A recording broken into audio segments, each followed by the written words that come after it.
Je demande depuis plusieurs semaines, depuis le 17 février, que les manifestations violentes soient interdites. Je l'ai fait encore cet après-midi à l'Assemblée nationale, en posant une question au Premier ministre. Et demain matin, tous les parlementaires de Nice et des Alpes-Maritimes ont une réunion avec le ministre de l'Intérieur à 10h, place Beauvau. Bien entendu, je souhaite, et nous sommes tous d'accord, pour que samedi, il y ait une protection totale des activités économiques et surtout des Niçoises et des Niçois par rapport à ces groupes violents, y compris venant de l'étranger, potentiellement Black Bloc, qui ont l'habitude de converger dans des lieux pour détruire, pour casser, pour piller, que toute manifestation soit interdite. Et je le dis, et c'est la position que je défendrai demain vous avez dit que les manifestations violentes soient interdites, que toutes les manifestations soient interdites? Absolument. Complètement dans le pays. C'est une position générale parce que je ne comprends pas comment on va faire.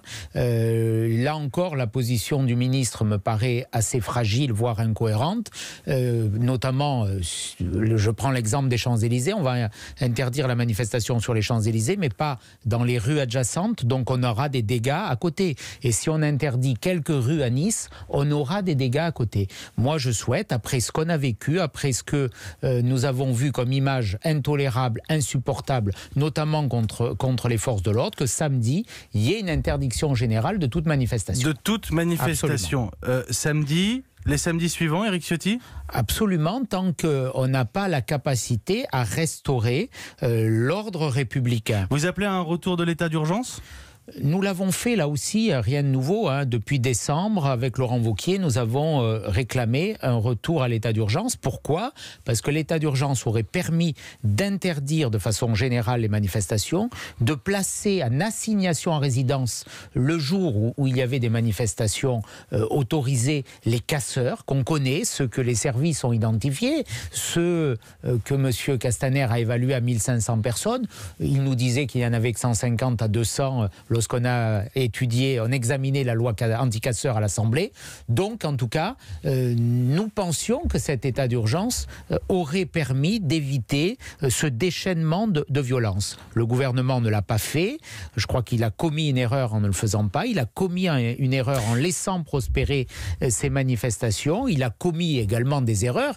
Et pour le coup, il a reconnu ses fautes en matière de stratégie de maintien de l'ordre. Chaque samedi, on a eu une stratégie différente et on a obtenu, malheureusement, on a abouti à ce résultat assez catastrophique. Alors, il y a cette notion d'état d'urgence, il y a l'idée d'interdire les manifestations. On a aussi, et vous connaissez bien les questions de sécurité, beaucoup parlé du changement de doctrine en termes de maintien de l'ordre. Désormais, les CRS ou gendarmes mobiles pourront aller au contact, comme on dit. Là, aujourd'hui, on apprend que les militaires de Sentinelle seront chargés de protéger les bâtiments officiels.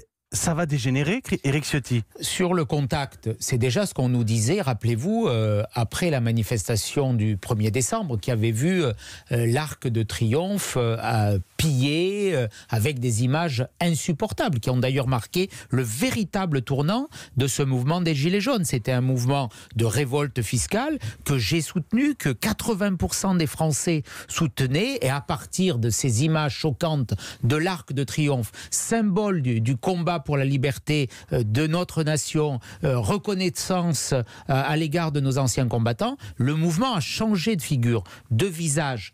Aujourd'hui, il y a la nécessité d'être plus mobile pour nos forces de l'ordre, bien entendu. Après, je suis très réservé et très sceptique sur l'utilisation de la force Sentinelle. Je le dis, là, on est dans une stricte opération de pure communication. On fait semblant, mais les militaires de Sentinelle ne sont absolument pas formés, ne sont absolument pas équipés pour assurer le maintien de l'ordre. S'il y a un incident, que vont-ils faire ? Ils vont tirer sur les manifestants. Ce n'est pas une perspective à laquelle on peut se résoudre, bien évidemment. Il y a des policiers, les CRS, il y a des gendarmes, les gendarmes mobiles qui sont spécialisés dans le maintien de l'ordre. C'est juste de la communication ou c'est une dérive, Éric Ciotti, que d'envoyer l'armée? Je crois que c'est juste de la communication, parce que naturellement, ces forces ne seront pas opérationnelles et heureusement dans le maintien de l'ordre.